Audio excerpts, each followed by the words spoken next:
mind somehow. Gotta regain control. City lights are shining in the night they call. Baru-baru ini Kevin Dix memberikan kode keras nge-spill melalui Instagram story-nya. Dalam unggahan tersebut, Dix mengisyaratkan bahwa dirinya berpeluang tampil dalam 2 laga besar. Bukan hanya melawan Arab Saudi tapi juga menghadapi Jepang.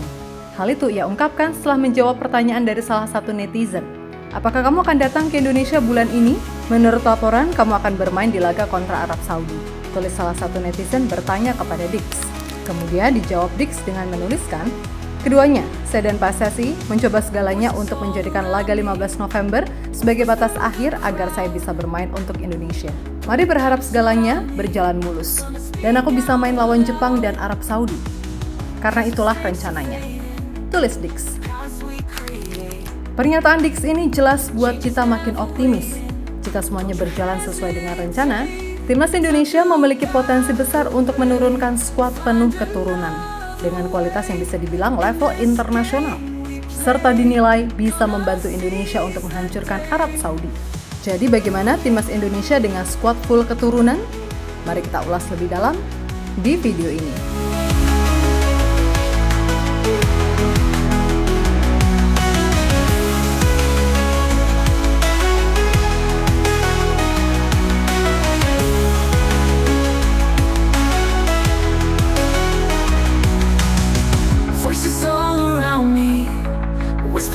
The crowd.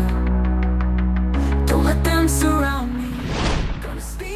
Langkah PSSI merekrut pemain-pemain keturunan ini bukan tanpa alasan. Hingga saat ini, ada 15 pemain diaspora yang sudah bergabung, mulai dari Sandy Walsh hingga yang terbaru Kevin Dix, yang segera akan menjalani proses sumpah WNI. Di posisi penjaga gawang, Timnas Indonesia memiliki Martin Fast yang memperkuat FC Dallas di Amerika Serikat. Untuk memperkuat lini pertahanan, ada beberapa pemain diaspora di posisi bek tengah, Jordi Amat dari Johor Darul Taksim di Malaysia, Justin Hubner yang bermain di Cerezo Osaka di Jepang, Chase dari Venezia FC di Italia, serta Michel Gers yang berlaga untuk FC Twente di Belanda siap menjaga lini belakang timnas. Di sektor bek kiri, Kelvin Verdonk dari NEC Nijmegen di Belanda, Nathan Chuaon yang bermain untuk Swansea City di Inggris, dan Shane Patinama di KAS Eupen di Belgia merupakan opsi kuat bagi pertahanan sayap kiri. Sementara itu posisi bek kanan juga memiliki 2 pemain andalan, yaitu Kevin Dix dari FC Copenhagen di Denmark dan Sandy Walsh yang saat ini bermain untuk KV Mechelen di Belgia. Di lini tengah ada 3 gelandang diaspora, Ivar Jenner dari Jong Utrecht di Belanda, Tom Haye dari Almere City FC, serta Eleanor Renders dari PEC Zwolle. Untuk lini serang, khususnya posisi penyerang sayap, terdapat Rafael Strijk yang bermain untuk Brisbane Roar FC di Australia dan Ragnar Oratmangun dari FC Vidender IH di Belgia. Dari total 15 pemain keturunan yang ada, skuad Garuda kini memiliki opsi untuk menurunkan stringnya dengan seluruh pemain keturunan. Ini adalah sebuah potensi besar yang tidak hanya diakui oleh fans Indonesia, tetapi juga menarik perhatian netizen di Belanda. Bahkan salah satu netizen Belanda menyarankan agar Indonesia memainkan semua pemain keturunan jika serius ingin bersaing dan memiliki peluang lolos ke Piala Dunia. Mendapat dari netizen Belanda tersebut langsung memancing berbagai komentar. Banyak yang menyetujui ide tersebut, seperti yang terlihat di kolom komentar salah satu postingan akun Instagram Garuda Legend. Beberapa di antaranya mengekspresikan dukungan dengan alasan yang kuat. Setuju, mau nggak mau harus menurunkan full diaspora karena kita berada di situasi sulit. Tulis akun 90+6_99. Pengguna lain, Wian_Ahmad, menambahkan, tetap setuju kalau memang itu untuk kemenangan. Bener juga diaspora emang dah jadi pemain Indonesia, kenapa nggak berani? Komentar serupa datang dari akun desi.mardiana. Setuju, jangan sampai kejadian kayak lawan Cina. Dan masih banyak komentar lainnya yang mendukung untuk menurunkan full squad pemain diaspora. Nah, untuk menjawab apakah bisa menggunakan starting full keturunan, mari kita coba gambarkan seperti apa komposisi starting line up timnas jika sepenuhnya diisi oleh pemain diaspora.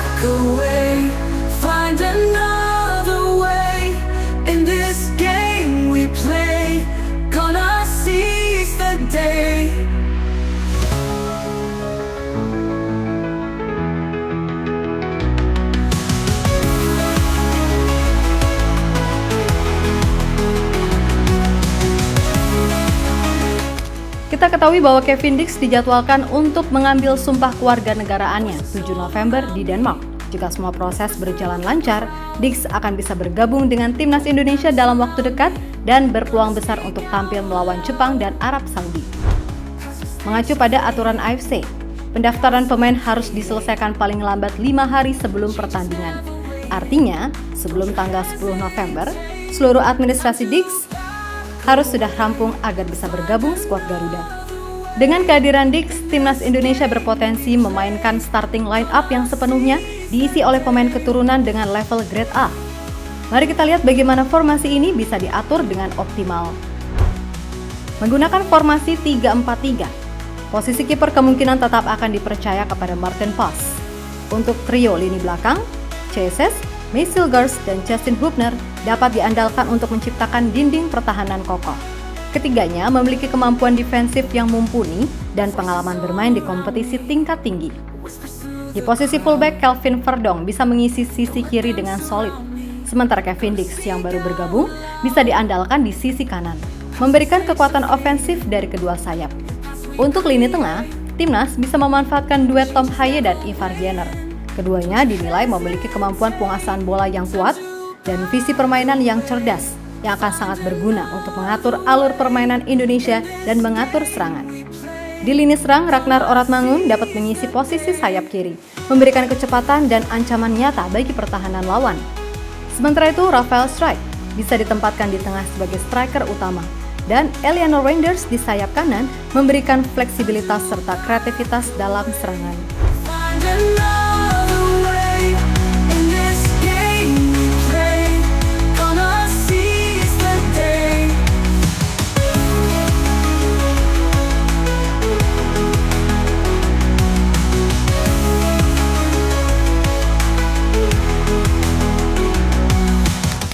Sebenarnya tidak harus penuhnya mengandalkan pemain diaspora. Menurut kami, di timnas Indonesia, tidak ada perbedaan antara pemain keturunan atau pemain lokal. Semuanya adalah bagian dari Garuda dan berjuang untuk nama Indonesia. Setiap pemain memiliki hak yang sama untuk tampil, memberikan yang terbaik dan membawa kemenangan untuk Indonesia. Contohnya Ridho, secara kualitas ia luar biasa dan layak menjadi pilihan utama dalam skuad. Ridho telah menunjukkan performa yang impresif di berbagai pertandingan, menjadikannya salah satu pemain yang patut diperhitungkan.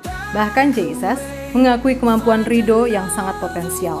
Hal yang sama juga disampaikan oleh Kevin Dix, yang kabarnya ingin mengajak Ridho untuk mencoba pengalaman bermain di luar negeri. Baru-baru ini Ridho membuat sebuah assist yang memukau. Hampir mirip dengan aksi J.S. di Serie A saat menghadapi Inter Milan. Ini menunjukkan bahwa Ridho punya kemampuan teknis yang tinggi dan bisa bersaing di level yang lebih tinggi. Lihat deh momen ini, dan kita semua bisa bangga bahwa Indonesia memiliki talenta-talenta hebat. Gak ada perbedaan pemain lokal dan keturunan, tinggal tekad, kemauan, dan kemampuan aja yang membedakan.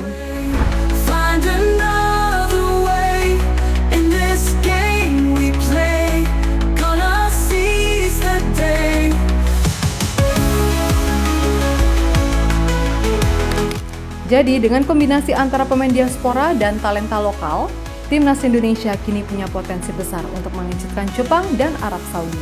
Apakah strategi penuh diaspora ini akan menjadi senjata ampuh? Kita tunggu keputusan Shin Tae-yong dan lihat aksi mereka di lapangan. Dan tentu kita semua berharap langkah ini benar-benar menjadi awal keberhasilan timnas Indonesia.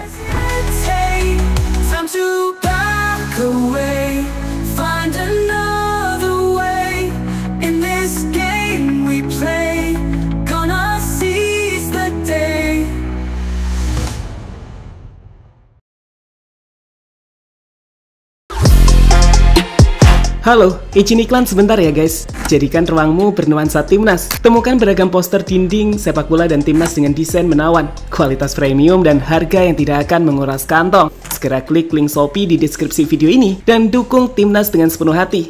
Mulai dari dinding rumahmu.